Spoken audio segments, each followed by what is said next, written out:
This is the solution video for section 4.4, problem number 11. So it says in 11 through 13, for each function, use the given first and second derivatives and use a sign analysis to sketch the graph of each function. All right. All right. So first thing we have is f of x, f prime, and f double prime. We have to recognize that we're already given this stuff, so we don't need to do anything special there. All right. So first thing I want to do is I'm going to set f prime equal to 0.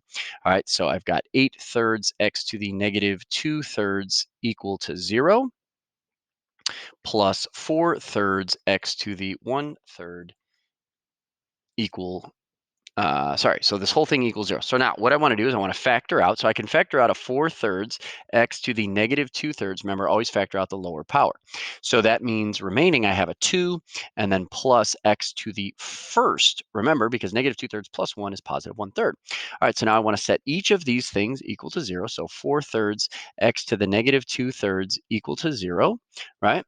And then the 2 plus x equal to 0. All right, so now we need to recognize that 4/3 x to the negative 2/3 can never equal 0, right? Because this thing really means what? 4, sorry, that should be an equal sign. 4 over 3 times the third root of x squared, right? So we have to remember this can never equal 0, but you would state that x equals 0 makes f prime undefined, right? Which is important to note, right? And even more so, 0 is in the original function's domain, right? And so this could be the location of a local min, local max, something like that. All right, so now we also have 2 plus x, so x equals -2, right? So 0 and -2 are going to go on our number line, all right? But now we also need to set f double prime equal to 0. All right, and so f double prime, so I've got the -16/9 x to the -5/3 plus 4/9 x to the -2/3. All right, and so I'm going to take this and I'm going to factor out. So I can factor out a 4/9 x to the -5/3. Remember, always factor out the lower power. All right, so that means remaining, I have a -4 plus, I have an x to the first, right? Because -5/3 plus 1 is -2/3. All right, and so now I'm going to set 4/9 x to the -5/3 equal to 0, and then -4 plus x equal to 0. All right, so remember, 4/9 x to the -5/3 is never equal to 0 because this means 4 over 9 times the third root of x to the fifth, right? Which of course doesn't equal 0, but of course you would want to state that x equals 0 makes f double prime undefined. Now, it's important to remember that f prime was undefined at x equals 0. So, of course, f double prime is undefined, right? Because remember, if something doesn't exist, then its derivative can't exist, right, at that particular value. All right, and so then here we want to add 4 to both sides, so we get that x equals 4. All right, so on our number line, all right, we have -2, we have 0, and then we have +4. All right, so I'm going to put f prime above the number line, and I'm going to put f double prime below the number line. All right, so my factors for f prime are 2 plus x and 4/3 x to the -2/3. All right, so I have the 2 rows. All right, so I'm going to put a 0 above -2, and I'm going to put a u above 4/3. All right. Now, I also have 4, right? But nothing happens at 4 for the derivative, right?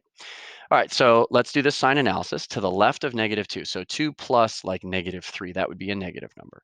To the right of -2, how about 0? 2 plus 0 is positive, so I fill out positives here, okay? The next row, 4/3 x to the -2/3. Pick a negative number, right? Remember what that really means. It means 4 over 3 times the third root of x squared, right? So if I square a negative number, it stays positive, right? And if I plug in a positive number, obviously it stays positive as well. So that means the derivative is negative, then positive, and then it stays positive, right?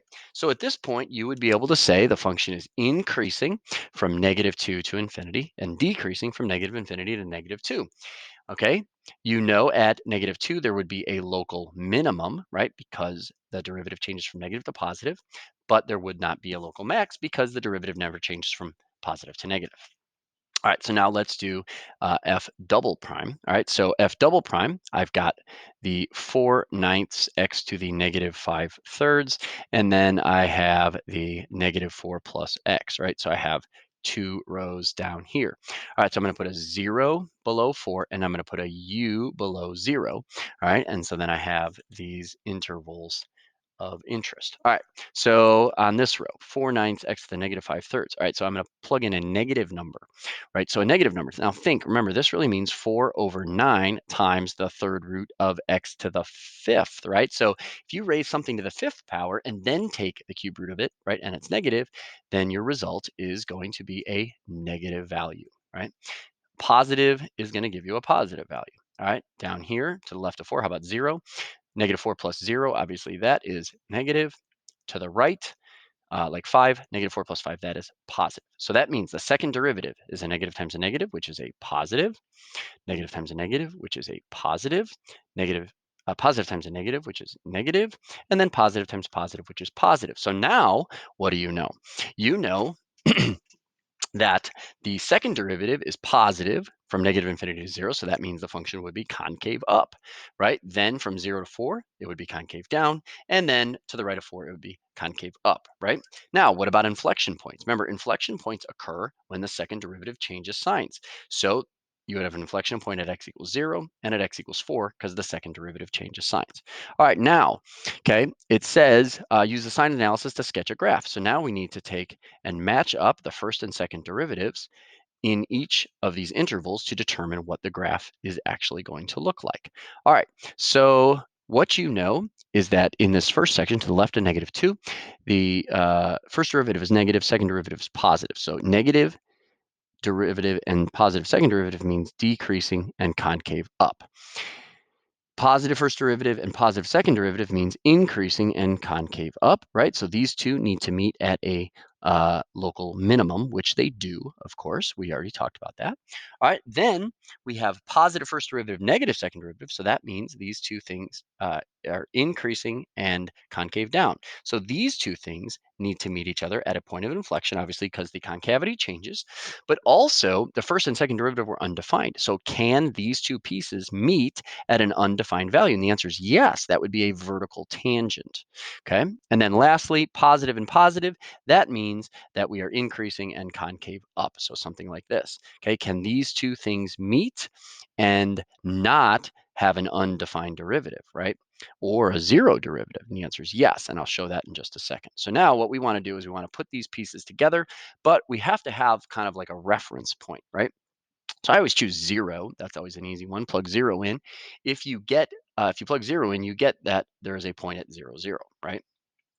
All right, and so this is our reference point. So we are at -2, right? We are decreasing concave up. Then we are increasing concave up. Then we meet at a vertical tangent at 0, 0, and we are increasing concave down.